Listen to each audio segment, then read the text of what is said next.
I want to thank you all for coming to another one of our seminars that has been put on by the Public Law Center. And I will let Molly Stafford introduce herself. She is an attorney with the California Rural Legal Assistance and is collaborating with the Lawyers Referral Service on this presentation today. So thank you. All right, thank you.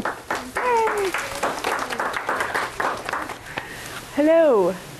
So I'm on the board of the Lawyer Referral Service. We have a Lawyer Referral Service here in, well, the office is located in Grass Valley. You all know about it, right? Yes? Right, exactly. The Lawyer Referral Service, we help connect callers who are in need of legal assistance with attorneys who have been pre-screened and pre-approved by our panel and by our board members. So hopefully it's a step up, or can be a step up from just looking in the yellow pages and going, okay, that one looks good, because we do a pre-approval and pre-screening and continual monitoring of our panel attorneys. So we help you try to figure out which kind of attorney would be the best for you, and then try to hook you up with an attorney. And with every referral, we provide our panel attorneys provide a free consultation. So that's another kind of added bonus of working through the Lawyer Referral Service. So I'm here in the capacity with that hat on right here kind of to the side. I'm board member of Lawyer Referral Service, and they're the ones who kind of connected me up with Helen, and that's what's allowing me to speak with you guys today. I have another hat, which is that I'm an attorney with CRLA, California Rural Legal Assistance. We've been doing foreclosure prevention work for quite a few years now. We kind of found out about the problems, the impending problems with the foreclosure situation a couple years before the news found out about it, because we had the clients coming through our door going, this doesn't seem right. I got this loan, no one asked me for my income, and it seemed like a great idea, and they told me I could refinance like that in 2 years, so I just went ahead, signed up for it. And now it's 3 years later, and no one will refinance. The lender that helped me with that won't even talk to me anymore, and I'm facing a default. What do? We had that a couple years ago, so we've been developing our research and our workshops, our informational workshops, along with our litigation research and skills on the foreclosure crisis for a couple years now. Doesn't put us way ahead because things change every day, as you guys might know. So what I'd like to do first is figure out who is here, who I'm talking with today, so that I can actually approach this in the right way so that you guys get the most out of the next 45 minutes. So I'd like to just see, how many attorneys do we have in the room? Okay, all right, good deal. And how many non-attorneys, how many homeowners who are interested in this for their own or a friend's situation? Okay, great. How many other people do we have who are maybe in the mortgage industry or sales, lending, anything else? Thank you. Okay, real estate agents do we have? Really? That's fascinating. I'm so glad to have you here. That's great. Okay, good. And somebody give me an idea about what interests the real estate people have. Somebody give me a sample of what they'd like to hear about today. Are real estate people hearing from clients, I'm in a fix and I don't know what to do? Wanting to have more information on, the process, and without being an attorney, right, as much as we can spout out. Good. Okay, great. Yeah, we're tracking the notices of default, and then when you go to talk to these people, you don't feel like a realtor, you feel like a grief counselor. Yeah, right. And they're asking questions on what they can do to prevent the foreclosure. And a lot of the times we're stumped. I mean, right. They got buried in these loans. Some don't even speak good English. Right. And it just, they want to know about renegotiating the loan and how they can do it and what have you. And we have some resources, but yeah. I can't see a guy getting kicked out of his house because of the fact that he didn't understand the contracts and what have you. Good. I'm glad you're here. We often feel stumped too. And that's because a lot of what you're hearing on the news and a lot of what information is out there about different loan modification programs that are coming down sometimes don't actually play out into real practical ease when you're talking with a lender or a bank. So you may hear a lot of frustration from clients. Hey, I did what you told me. I went and talked to my lender. I went and talked to the bank, and I did all the steps that you told me. And you know what? It doesn't work. And so that's the frustration that I think a lot of people are feeling. We'll talk about that. Good.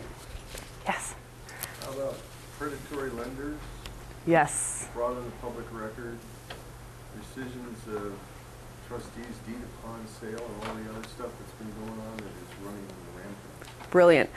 We're going to talk about predatory lending. We're going to talk about how to identify it so that if you know somebody who might be a victim of predatory lending, you can tell them, all right, you can tell them where to go and maybe how to start dealing with that. Oftentimes, if you have somebody who's a victim of predatory lending, that's when to talk to an attorney.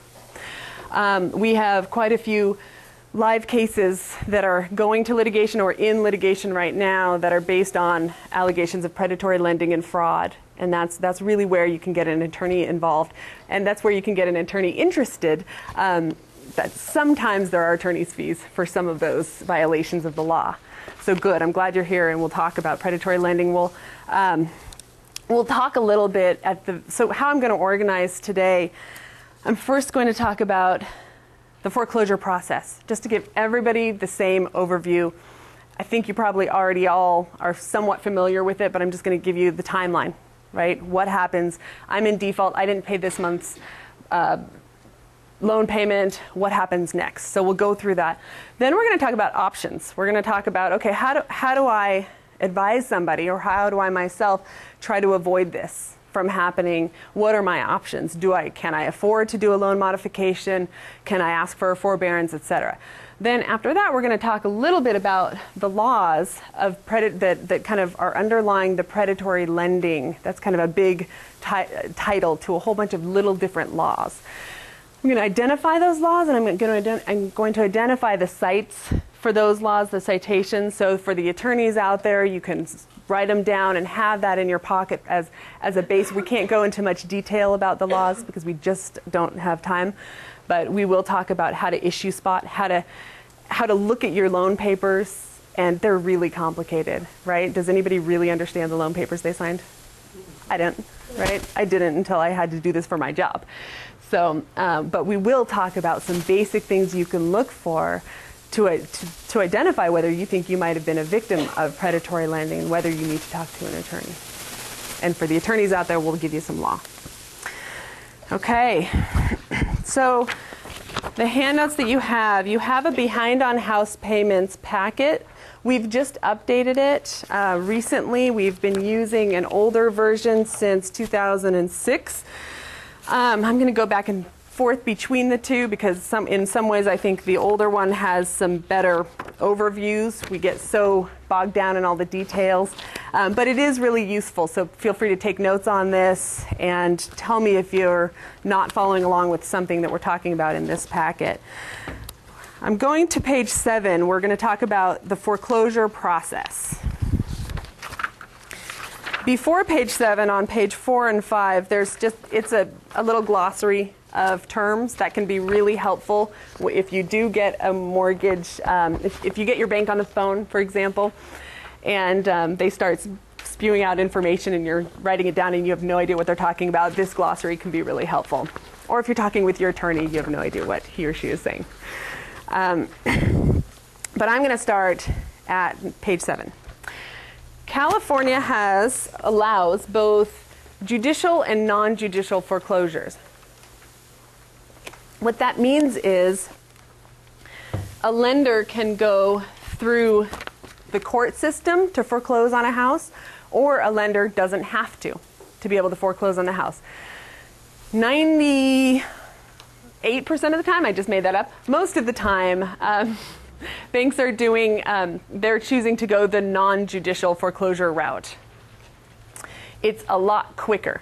So you know how quick the judicial system is, right? Like that, you put a lawsuit and you get an answer the next day. Yeah, right. Yeah, right. So it could take years. 2 years later. 2 years later, you might get foreclosed on, you might not, if you go through the judge or through the judicial system, right? So most lenders and banks opt for the non-judicial process. What that entails is first a notice of default. So if I'm behind on my loan, usually the banks wait 1 to 3 months. I've never actually seen a notice of default issued before a homeowner was a couple months late at least. I've never seen one just right after the first month. So they usually wait a couple months. Let's see if this is going to get worse. When they're still not getting payments, that's when a notice of default is posted on the door of the residence and is mailed to the homeowner. There's a new law that requires banks to make a due diligent effort to contact homeowners before they post the notice of default. How do you enforce that law? That's a really good question we don't know the answer to yet. So I wouldn't depend on that. Don't wait and go, my lender's totally going to call me and we're going to work this out before I get a notice of default, so I'm just going to kick back. Don't do that, because proving that a bank hasn't done a due diligent effort to contact you, they have to give you a phone call. If they can't reach you, they have to call you at a different time of day, and they have to try that 3 times. Proving that they didn't actually do that is going to be really hard in the long run, so you don't want to rely on them contacting you. But there is that law, and you should know about it, right? Because if the more violations that you can rack up, if your bank is doing a lousy job helping you out, and if you have a predatory loan in the first place, these all count for something, right? So, so you do want to be taking notes about what your lender is and isn't doing. So know that that is part of a law that just was enacted. Yes? Okay, now, if they send you a certified mail, is that considered posting it? Now, is that a notice of default that they sent you, or is that the contact, we're trying to contact you to work this out because we've noticed the notice of default? Did they also post it? No. My understanding of the law is that they also need to post it on your door. So that's yet another thing you kind of check off going, okay, we need to look into this more. Good. And the law that requires the lenders to contact the homeowners before filing the notice of default is SB 1137. I have a question on that. Sure. Is it only for loans that were written from January 1st of 03 to 07? December 31st of 07. You got it. You're done. That's, yeah, you're ahead of me. Loans written during that Yeah. time period. So it's, and yeah, right. So, and for all of the things I'm going to say today, there are always these restrictions. Most of the time, restrictions on a lot of these laws are from between when the perceived crisis began, which is around 03, when the loans were being made, the bad loans were being made, up until 07. Some of them are up until current, but this one is only for loans that were made between January 1st, 03 to December 31st, 07. Thank you. That's great. Yeah. Mine's prior to that, I don't fall in that category. So if yours is prior to that, you don't fall in that category. It just means they don't have to contact you before they post a notice of default. Right.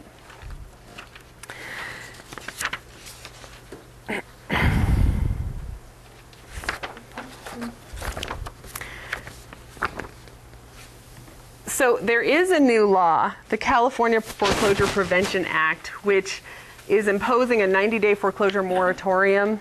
Have you guys heard about that one? Sounded really good. Doesn't do a heck of a lot, but it sounds good. And it's only for certain eligible loans, of course, so we can go over that in more detail. I can't go over all of these in so much detail because I'm going to run out of time. But that law for eligible loans extends the waiting period from 3 months to 9 months between the posting. Oh, okay, I got ahead of myself. So once a notice of default is posted, the bank has to wait 3 months before selling the house at a foreclosure sale, at a trustee sale is what they call that. So you've got, usually the bank waits a couple months, usually about 3, between the time that you've first defaulted and the time that they post the notice of default. After the notice of default is posted, then they must wait 3 months at least before they post a notice of trustee sale. Then they have to wait another 20 days after that before they do the actual sale. So you have 3 months required waiting time and 20 days after the notice of the sale before the sale. A homeowner has a right to repay the entire loan. Good luck doing that, right? Come with cash and repay the entire loan and all the interest and default penalties, and come up to speed on the loan with it before 5 days of the trustee's sale. Wait, I have a question about that. Yes.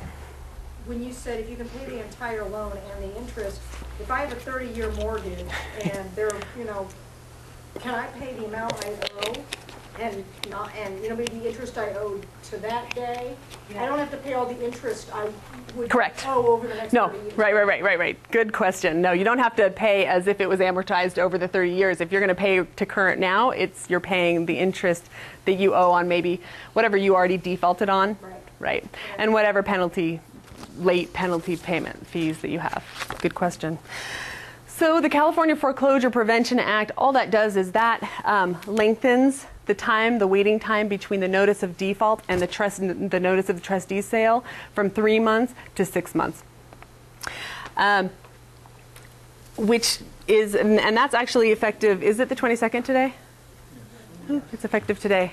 So we haven't been talking about it yet because it hasn't been effective. So I don't know that many details about that program, but it's something to look out for. It just gives you extra time to negotiate with your lender and put some pressure on them to do a loan mod.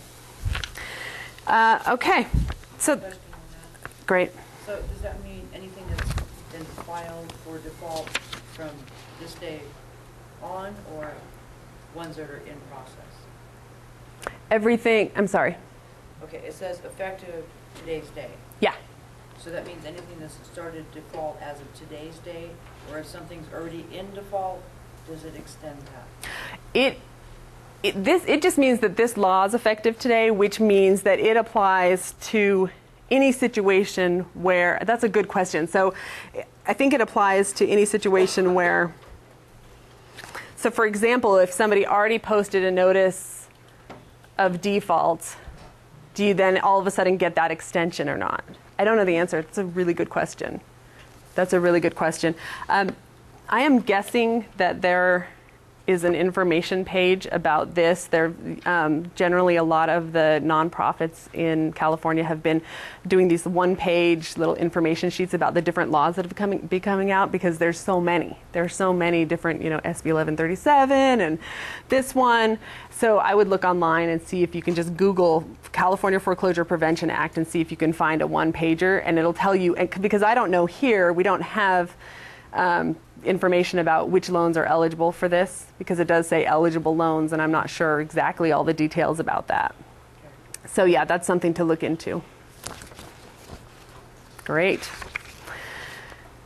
Okay, so we're almost done with the process part. Once the property is sold at a trustee's sale, which is, the trustee sale is an auction, so you see them. I don't know if you've ever seen them here, but I know that where I work in Marysville and Yuba City, you see them all the time. You see 3 people sitting on the courthouse steps, standing on the courthouse steps, and one of them's talking. You often see just one person, and he or she is just talking, and no one's listening. That's a trustee sale. And they have a legal obligation to say it out loud and to auction off the properties. So they just sit there, and they go through out loud, and they, you know, you kind of think, is that person okay up there? And then you think, okay, they're doing their job. So it's very surreal, and it's happening. I mean, the list in Yuba County is out the door. It's happening almost daily. They have foreclosure sale, trustee sales on the courthouse steps. So this, I don't know if we have any tenants. Do we have any tenants here who okay, so good, we have a tenant. A lot of people being affected by the foreclosure crisis are actually tenants who never owned the home, but whose landlords have foreclosed or are in the foreclosure process. And the tenants are going, wait, where do I stand in this? Who's my landlord? What's going on? Who do I pay rent to? Am I going to get evicted? We do have a little blurb on that, which Helen was kind enough to copy for us. So if you're interested in that, feel free to get one at the end. The basic rules are that protections have been extended a little for tenants. whose landlords have foreclosed. So they get 60 days notice instead of, well, they get 60 days notice. Often that eviction notice would come in the form of a 3-day/60-day notice. And that's going to be an eviction notice. This is after the trustee sale. This is after a bank. Now, we're assuming that no one bought the property at the trustee sale. I have never heard of somebody actually buying a property at a trustee sale. Now I think it's happening more often. Investors are starting to get part of the game. Is that yes? I saw a nod. Okay. Haven't seen that where I'm practicing yet, but I've heard that it's starting to happen where investors are catching on. So we may have more of that where a tenant actually has a new landlord. What's been happening in the last few years is that the tenant now has the bank as a landlord. And the bank says, I don't want to be a landlord. This is not my business. I just wanted to get this property back so I could sell it and get my money back. Right? And so then the tenant's sitting there going, well, now I have no landlord. What do I do? So the bank often gives these 3-day/30-day/60-day notices saying, if you're the tenant, you have 60 days to get out, or we'll have to proceed with an unlawful detainer, which is an eviction lawsuit against you. If you are the homeowner, you have 3 days to get out. And the presumption that underlies that law is that the homeowner got the notice of default. Can't ever promise that the tenant got it, but you know the homeowner got it. You hope the homeowner got it. So that the homeowners had notice. So the homeowner gets 3 days to get out. And the tenant gets 60 days. There are other protections, and so once again, we'll go to the blurb for that. Okay.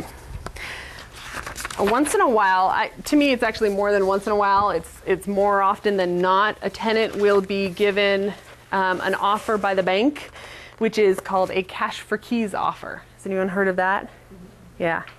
Cash for keys has no basis in any law. It's not a program, it's not a law, it's not part of the government, anything. It's just a term of art that's been developed to say, you know what, if you get out really, really quickly, and if I don't have to do an eviction proceeding against you, I will give you $1,000.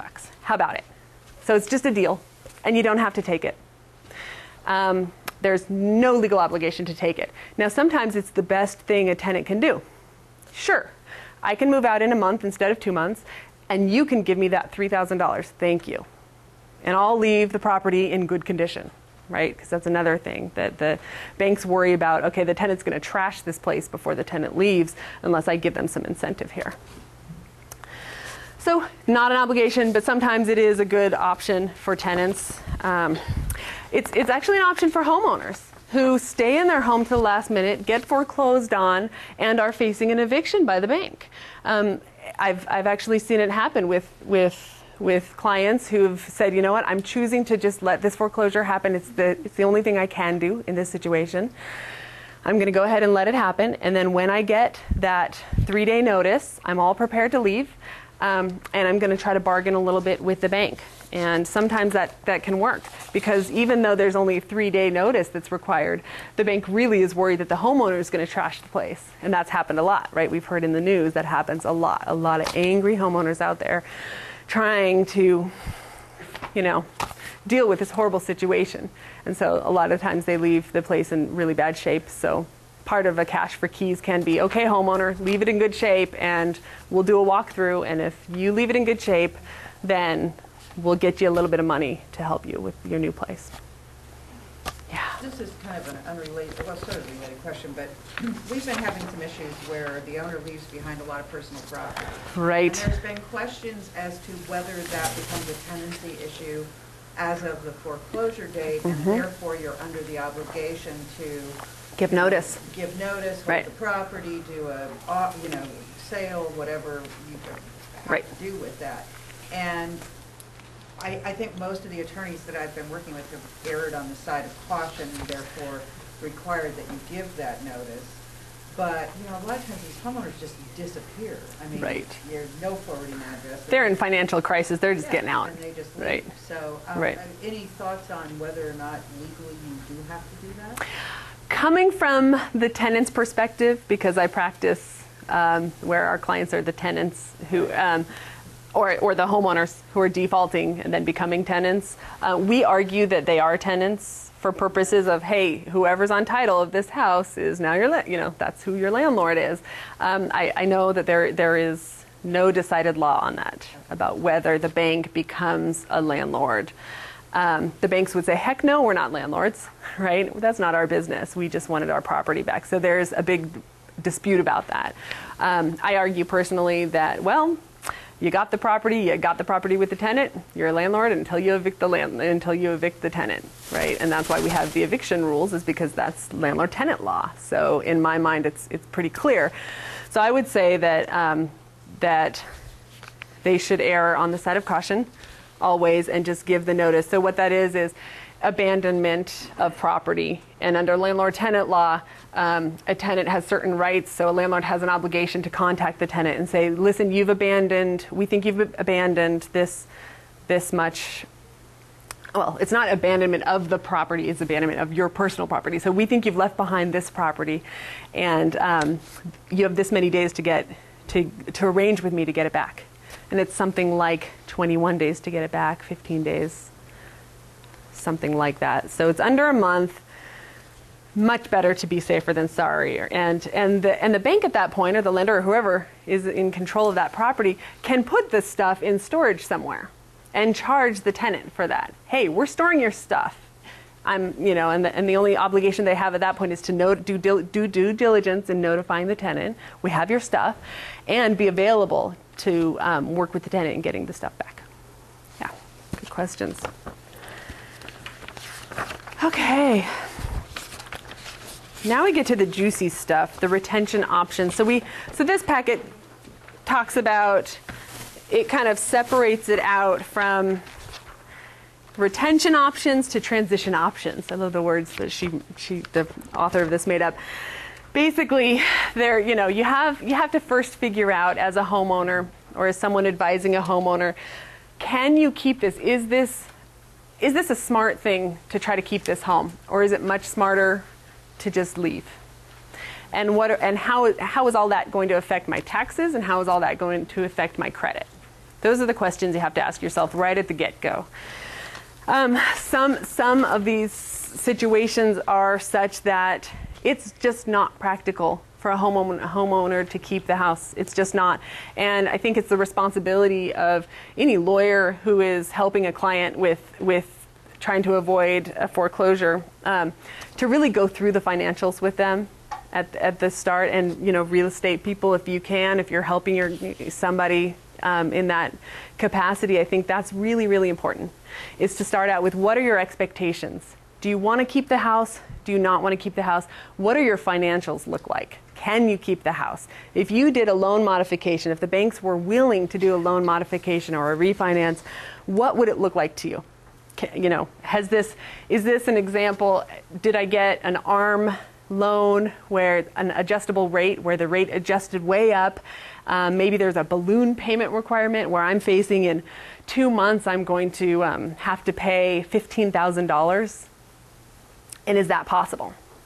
If it's not possible, then we're going to talk about transition options. Okay, how do I get rid of this property, right? With the least tax consequences, and the least other legal consequences. So we'll talk about that second. But first, we're going to talk about, okay, let's say that you've decided, you've done some calculations. Yes, my income is 40%. I think they changed it to 38%. My monthly house payment doesn't exceed 38% or 40% of my gross monthly income. And that's when you're talking about monthly house payments, you're talking house payment plus monthly interest and monthly property tax payments, right? You want to lump it all together and call that your monthly payment. So it should be possible to keep your house if that's the case. If you think, okay, if given this kind of loan mod, I could actually keep this house and this wouldn't exceed 40% of my income, then that might be a way to go. Do you calculate a second as part of that? Yes, good question. So I'm talking as if we only have one mortgage. A lot of times people have first and second loans, first and second mortgages. And yes, you want to count all your payments As that house payment? as that monthly house payment, because if your second puts you right over that edge where you can't afford your monthly payments, even if you got a really good loan modification from the first guys, getting a loan modification from your first doesn't necessarily mean you have a loan modification from your second. So you might be working with two different lenders on two different loan modifications. Often they'll work together, but that is something to consider. Yeah, good. This is a loan amount only, not the taxes and insurance and the other. No, you're talking taxes, insurance, everything. So you're talking whatever check you make out, including those monthlies, right? And some people don't have those wrapped up into their monthly mortgage payments, right? And so that's when you have to kind of look out as an advisor and suggest that somebody do that math. Okay, what's your annual property tax? Let's divide that by 12 if it's not wrapped up in your monthly payments. A lot of mortgages wrap it up, but it's not required. Okay, so here are our options. The most popular one is the loan modification, right? That's what we're hearing about a lot. Keep in mind, loan modifications, even with all of the new programs that are out there, they're voluntary. The banks don't have to do them. And I'm on page 15, if anyone wants to follow along. And I'm kind of going to skip around to my favorites and then the other ones. A modification is basically just changing the loan that you already have. So I have this loan, but we're going to change some key terms which will allow me to be able to make my monthly payments. Changes that can happen are reduction in principal. How often do you think that happens?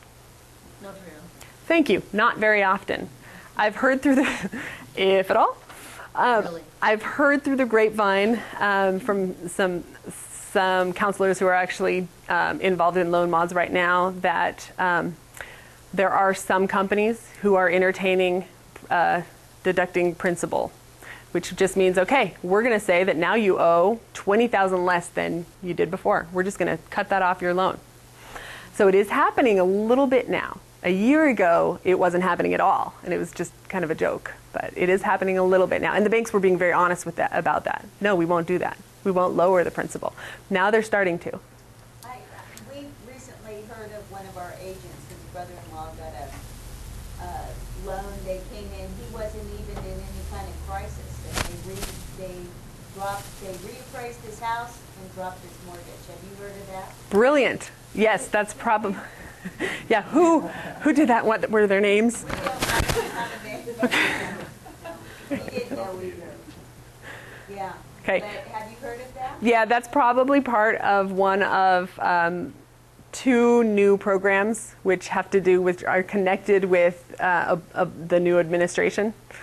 Okay. And one is called Making Homes Affordable, and the other one, I am blanking on the name of it. And it's especially for homeowners who are not yet in default, because most of the programs that are out there are for people who are already in default, which makes sense. But there are two programs that I can think of. One was actually before the new administration, and it had come out last year. Actually, I remember because it was really brand new the last time I gave this talk I think that was about a year ago. And since then, I haven't heard it being very successful, so I'm happy to hear that it actually worked for somebody. So, and I'm blanking on the name of it right now. There's only 4 banks involved in it. Okay. 4 big ones. Do you know the name of the program? I don't know the name of the company, but it's Bank of America, IndyMac, Wells Fargo, and blanking on the rest. Okay. But those 3 have Okay. signed on Wells. to Okay. participate. And this TAN, I think, did you get this passed out? It might just be up here. This is a summary of all of the programs I've been kind of referring to. And you can see there are a lot of them, and this is why we don't go over them in detail during these workshops. So that one may be in here, and I'd advise that everyone look through here.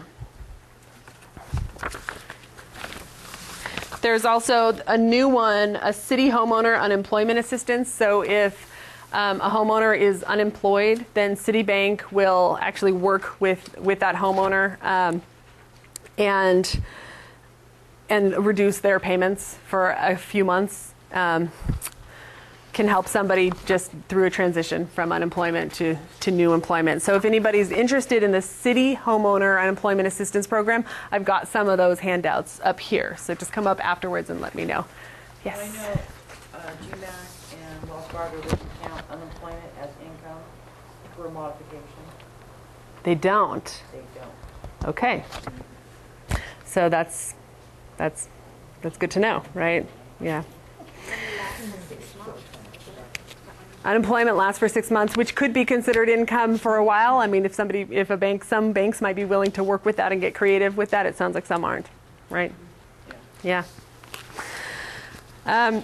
Okay, so other modifications that banks will entertain are lowering the interest rate, right? So, okay, if you'll be able to make payments realistically, if we lower your interest rate, then they'll work with you on that. That's a pretty good one.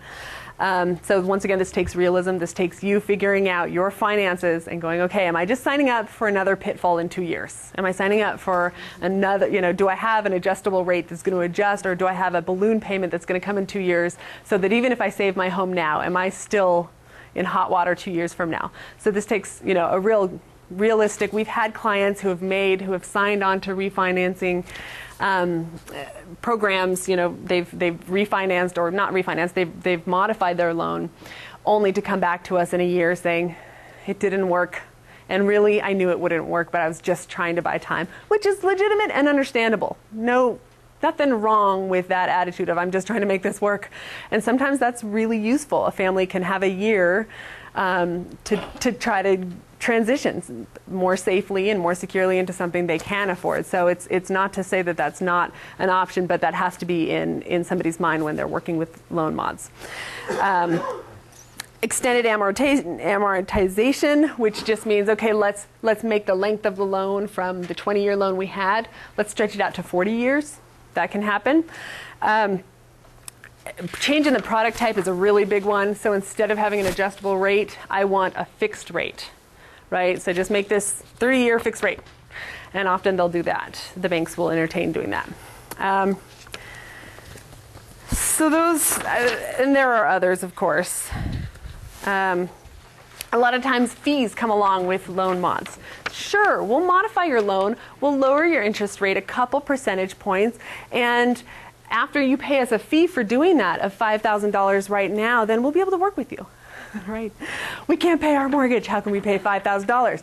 So that happens a lot. That's happening less and less. That was happening a couple years ago more. Banks are now kind of realizing, okay, we actually have to work with the homeowners a little more. So hopefully that's not happening quite as much.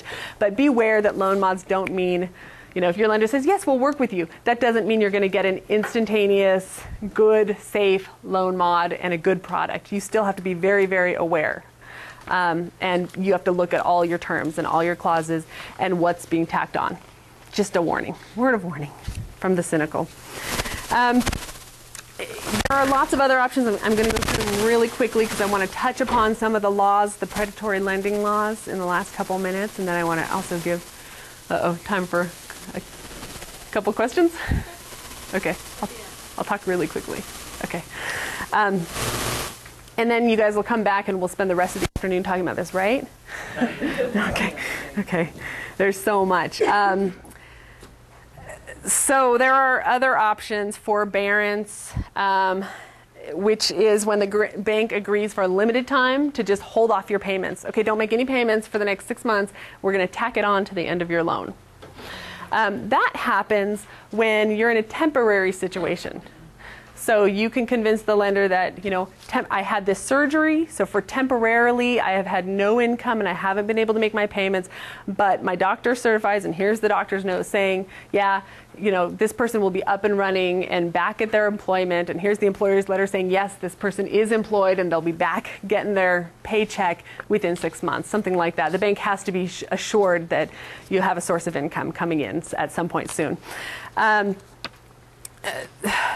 Well, yeah, reinstatement, that's obvious. The borrower gives the bank all of the back payments, and then they just start again.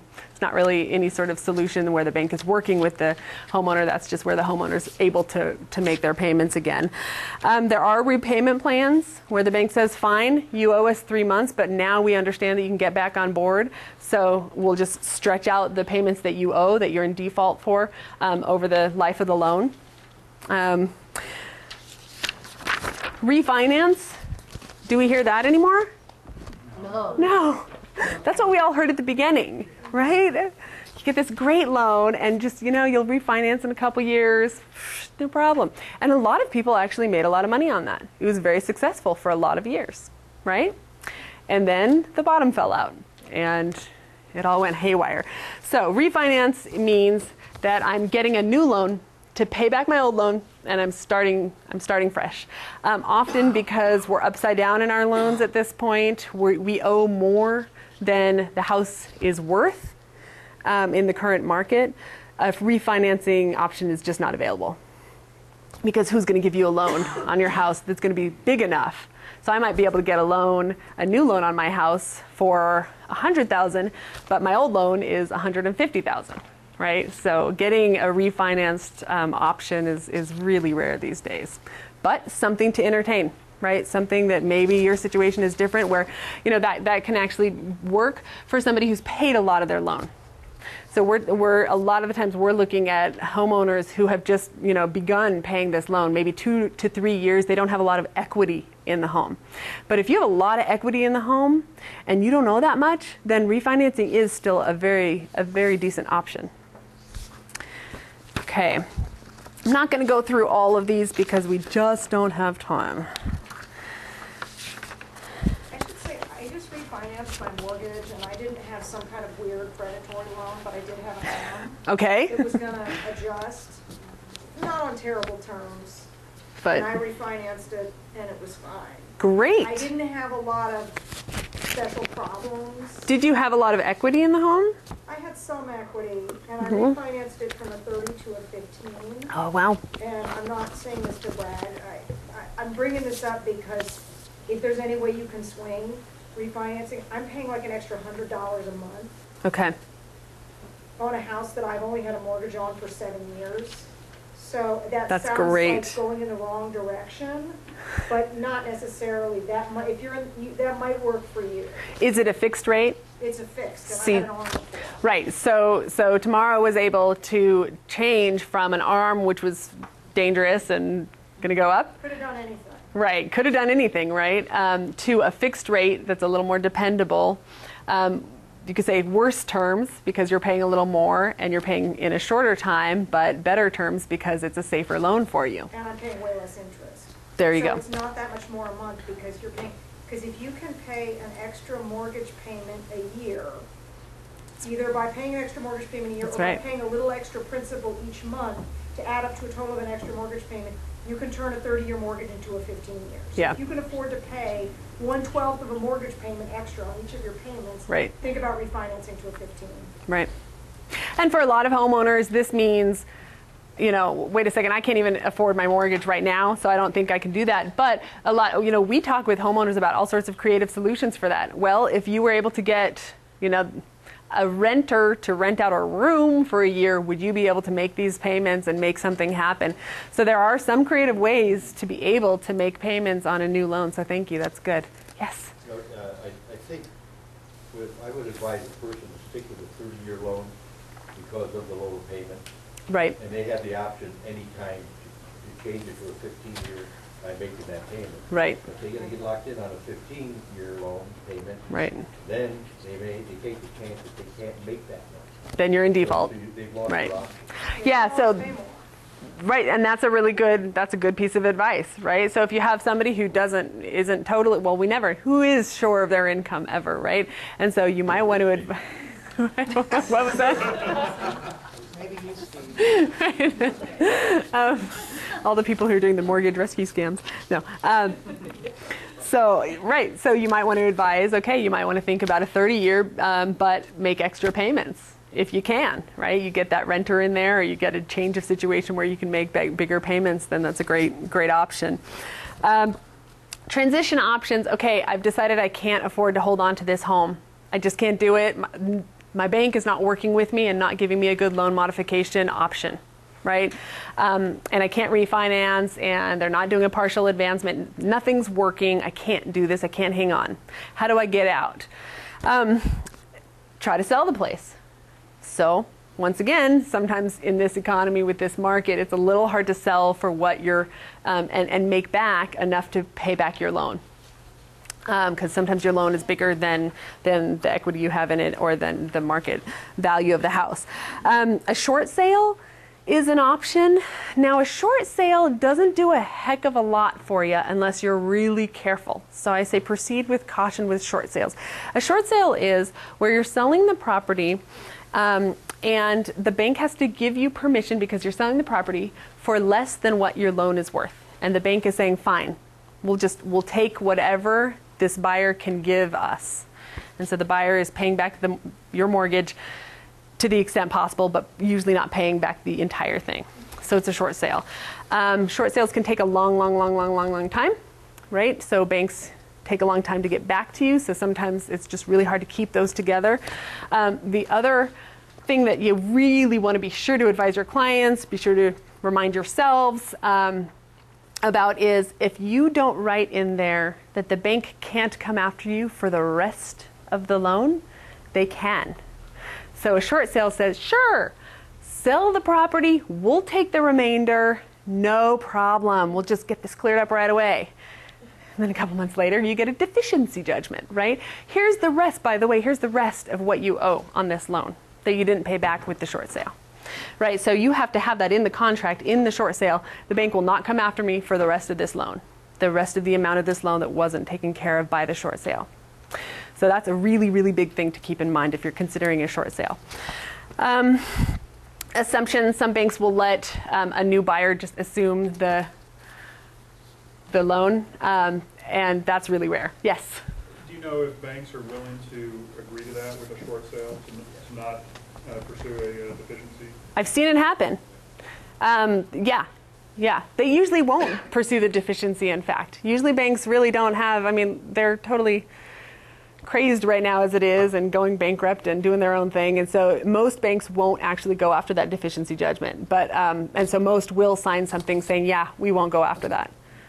Good. I'm sorry, we're seeing banks that foreclosed maybe 2 or 3 years ago that are running to the end of the statute that are doing the deficiency judgment. Really? They have 4 years. I've seen Nice. 4 or 5 walk into the last. Wow, really? We haven't seen that yet. Interesting. Do you know are there certain banks that are doing that? Yes, and we're being recorded. What was that? And we're being recorded. So, okay, good. Okay, so some banks are now collecting on that. So, right, so just proceed with caution with the short sale. The short sale can help one's credit if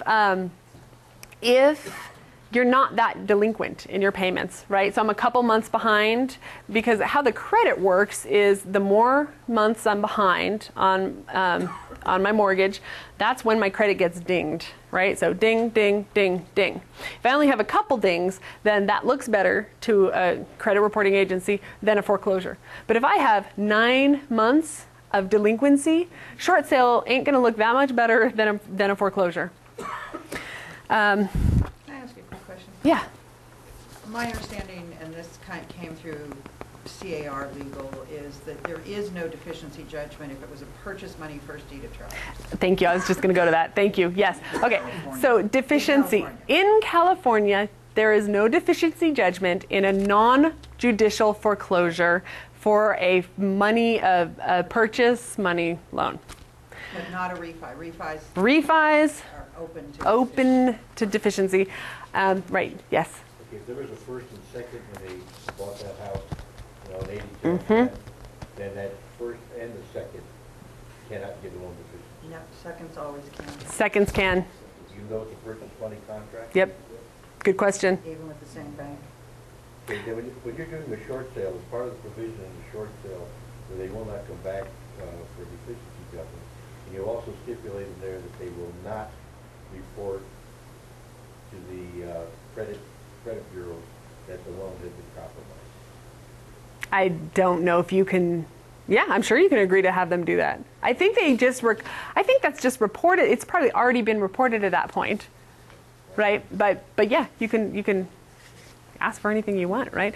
Another thing is tax implications. So whether we're talking about a foreclosure or a deed in lieu or a short sale, we're talking about the chance that the banks and the lenders, they have to file a tax form that says that we forgave. This actually can apply with loan modifications. We forgave this much of this person's loan. So guess what that is treated as? Income. That can be potentially treated as income. Now there's a section here on page 11 about potential tax liability. I'm not a tax lawyer. I knew nothing about tax law, but it is an issue that attorneys in the room especially have the obligation to issue spot for your clients and say, go see a tax attorney, right? So you don't have to give the advice yourself, but you do have to say, go see a tax attorney. If you're looking at any, principal reduction, sure, we'll reduce $20,000 off your loan. Done. And we're going to report to the IRS that that was income for you, that we gave you that money. And then, of course, you have taxes. Now, there is a law that's the Mortgage Debt Relief Act of 2007, which generally allows taxpayers to exclude income from the discharge of debt on their principal residence.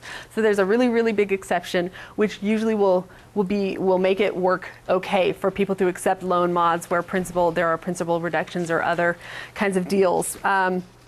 So it's not to say don't do those and don't participate in those programs. It's to say, talk to a tax person. Make sure you're covered under that Mortgage Relief Act. I know I'm out of time. Okay. Can I talk for 2 minutes about predatory lending? Predatory lending, and I need to talk about foreclosure rescue scams. Be aware of foreclosure rescue scams. So the same people, maybe the same type of people, maybe the same people who were giving really, really fraudulent bad loans a couple years ago, guess what business they're in now? They're saving you from this bad situation that you've gotten yourself into, right? And there are a lot of scam artists out there doing this, and we've seen them. Sure, if you pay me $2,000, I will go and I will get you a loan modification, no problem. 2 months later, $2,000 later, oh, I'm sorry, we couldn't work that out for you. The small print said that we would if we could, so bye-bye. You can get that counseling from HUD certified housing counselors for free. Now they're overworked, and there are not enough housing counselors. So sometimes there are very valid people who will work with you, housing counselors who do charge, who will work with you, and it's a really good thing, but you have to be really careful. So I just want to put that out there. Things to look out for if you think you got a really, really bad loan. How do you know if you got a really bad loan? If you can't pay it, sometimes it could be that it could be that you were told to take a risk that sounded like it wasn't a big risk that really was. Might or might not be an illegal loan, or a loan that has violations, legal violations. If for example, your loan documents, if you look back, just look in the income place where you're supposed to state your income. If you weren't the one who filled that out, if your lender did that for you, look back and see what it says. I had somebody who had been on Social Security disability income for his entire life. He had a mental disability, developmental disability. He couldn't understand the first thing. He inherited his home full and outright from his parents. Did a loan mod with a friend, or got a loan, took a lot of money out of his house, which was fully paid, with a friend, and the stated income, no documentation required, it said that he was a gardener and he made, I don't know, but it was more than I make. Yeah. Which doesn't say much, but okay. Okay, it was like 3 times more than I make. So that's a fraudulent loan, right? Somebody fraudulently put down his income and what he did, and that was fraudulently. So that's a violation of a whole bunch of laws. So I'm just going to speed through really quickly some of our legal bases for filing lawsuits. Now, keep in mind, a lot of these, what's the remedy? Rescission. So what that means is, so for this particular client we were talking about, sure, we'll just rescind that loan. No problem. You just give us back the money you got from that loan, and we'll give you back your house. Well, where had that money gone? Right? That was a couple years ago. It was $60,000. It's gone. So a lot of times you have to be careful about rescission and whether you can afford rescission. Sometimes it can come with damages, and if there's a lawsuit where there's a lot of fraud and damage, it can be worth it anyway for a homeowner to go through that process. I just want to put that out there, that sometimes the remedy is not what you need. RESPA, the Real Estate Settlement Procedures Act. Statutory basis is 12 U.S.C. Section 2601. This is not in your materials. The purpose of RESPA is to protect consumers from improper or unreasonably high settlement charges. So that's when you're looking at all your settlement papers and you're going, what was this $5,000 that they put on there? Why did the lender need, this extra $400 for a fax? That kind of stuff. So that's one thing to look out for. It's a complicated law, so that's when you want to talk to an attorney if you suspect that happened. Your settlement is way off, and you think that maybe you were charged a bunch of money just for kickback fees, basically, for the lender. TILA, let me see if I can find TILA, is the Truth in Lending Act. TILA, the statutory basis for TILA is 15 U.S.C. Section 1601 et sec. And the basis for TILA is to make sure that consumers understand the cost of the credit, right? So we have a lot of TILA violations going around. What that means is I had no idea I had an adjustable rate mortgage. Because on this one HUD-1 paper, it says that I have a fixed rate. But over here, buried in these other documents, it says that I have an adjustable rate. I don't understand what happened. There's probably a TILA violation. Couple other laws. There's HOPA, which is the Home Ownership and Equity Protection Act. And that's another consumer protection for really high-cost loans. And that's a big one. Statutory basis, 15 U.S.C. Section 1639. And the last one is something that somebody raised in the audience that talks about loans not negotiated in my language. So if a loan is negotiated in Spanish, but the loan document that's given to me is in English, that's a violation of California Civil Code Section 1632. That's a code that's been around for a long time. Not a lot of people know about it.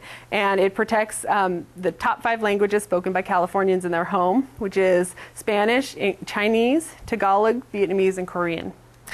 There's a lot of details, but we don't have time to go into them. So those are some issue spotting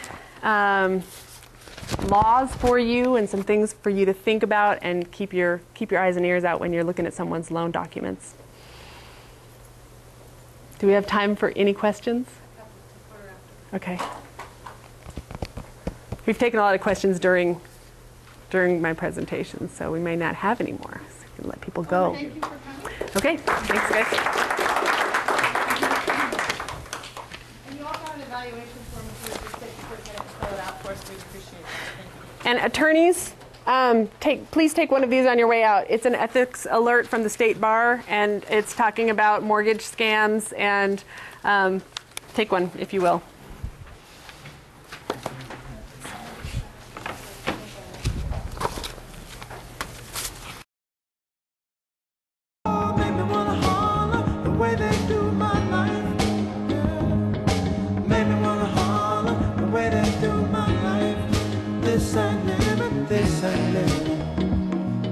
No, no, baby.